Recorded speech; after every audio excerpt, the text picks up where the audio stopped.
महाराष्ट्रातील उद्योग गुजरातला नेल्याचा आरोप करत राष्ट्रवादी युवक काँग्रेस शरद पवार गटानं अमरावती जिल्हाधिकारी कार्यालयासमोर आंदोलन केलं। महाराष्ट्रातील उद्योग सातत्यानं गुजरातला हलवण्यात येत आहेत, त्यामुळे महाराष्ट्रातील मराठी तरुणांचा रोजगार कमी होतोय।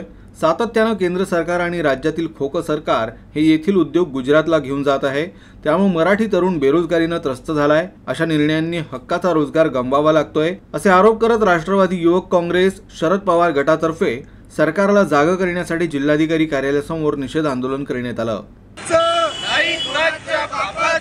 निषेध असो या सरकारचा निषेध असो या सरकारचा निषेध असो